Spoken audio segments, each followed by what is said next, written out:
Today we are talking about a very serious and breaking story that is making headlines all over Nigeria. Federal troops have been ordered to storm bandit zones on the instruction of President Bola Ahmed Tinubu. And at the same time, Sheikh Gumi, a very influential Islamic cleric, is calling for a retraction and urging dialogue instead of just force. Before we dive deep, don't forget to like this video and subscribe to stay updated on all breaking news and security updates in Nigeria. The situation right now is tense. For many years, parts of northern Nigeria, especially states like Zamfara, Katsina, and Kaduna, have suffered repeated attacks from bandits. These groups have caused deaths, kidnappings, and destruction of property.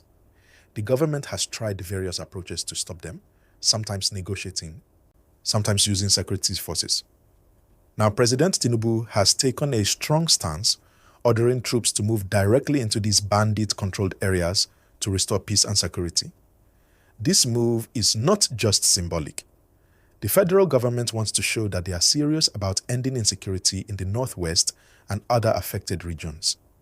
Military forces, including the Nigerian Army and the Air Force, are reportedly mobilized, carrying out coordinated operations to target bandit camps.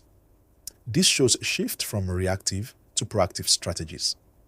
People who have lived on the fear of these attacks are hopeful that finally action is being taken. At the same time, Sheikh Gumi has raised concerns. He is known for negotiating with bandit groups in the past, and he believes dialogue can work alongside military action. Gumi argues that using only force might not fully solve the problem because the root causes of banditry, such as poverty, unemployment, and neglect of certain communities, are not addressed by force alone. He has asked for a retraction, which means he wants the narrative to include the possibility of peace talks and mediation, not just military attacks. Many Nigerians have mixed feelings about this. Some support Tinubu's approach, believing that decisive action is needed to protect citizens. Others support Gumi's approach, fearing that military action alone might escalate violence or hurt innocent people. Both sides make valid points. What we can see clearly is that the solution will likely need to combine both strategies: force to stop immediate threats and dialogue to prevent long-term recurrence of violence. It is important to remember that operations in these areas are complicated. Bandit groups are often heavily armed, well hidden, and familiar with the terrain. The government's approach will require careful planning, intelligence gathering, and coordination to minimize civilian casualties. That is why the role of experts and negotiators like Gumi remains significant. Now, when thinking about the bigger picture, this story is not only about military action or peace talks, it's about governance, leadership, and trust. Citizens want to feel safe in their homes. Parents want to know that their children can go to school without fear. Farmers want to farm without being attacked. By sending troops, the government is attempting to reassure the public, but they also need to show that long-term solutions are possible, addressing the social and economic issues that give rise to banditry. Before we continue, don't forget to hit the like button and subscribe to keep getting updates on this story as it develops. Your support helps us bring you more detailed coverage. The involvement of Sheikh Gumi adds another layer to this story. He has a significant following and many communities trust him. His call for dialogue is not just about peace. It's also about making sure the government is seen as fair and willing to listen to all perspectives. By highlighting the need for negotiation, Gumi is reminding everyone that security is not only about force, it is about addressing grievances, restoring trust, and creating sustainable solutions. It's also important to understand the psychological impact of this situation. For communities under threat, seeing federal troops arrive can provide immediate relief and a sense of safety.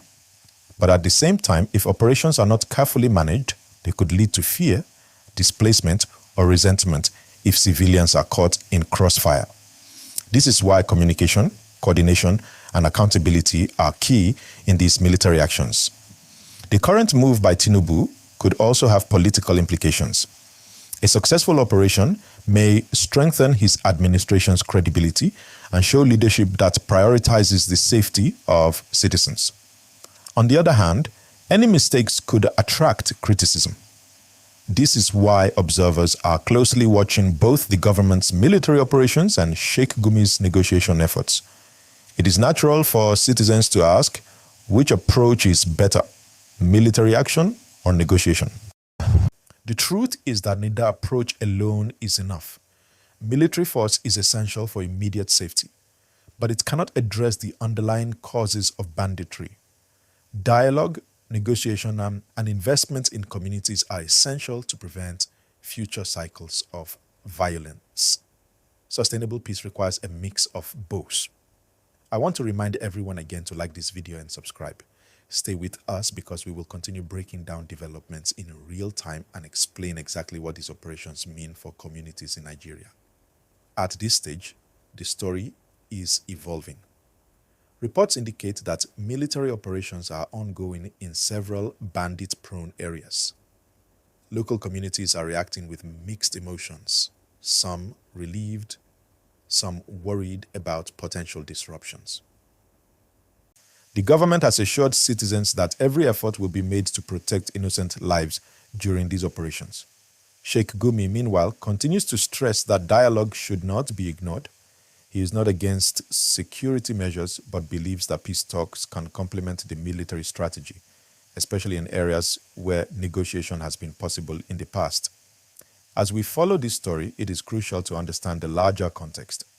Banditry in Nigeria is not simply criminal activity, it is a result of complex social, economic, and political factors. Young people, often with few opportunities, are drawn into violent activities.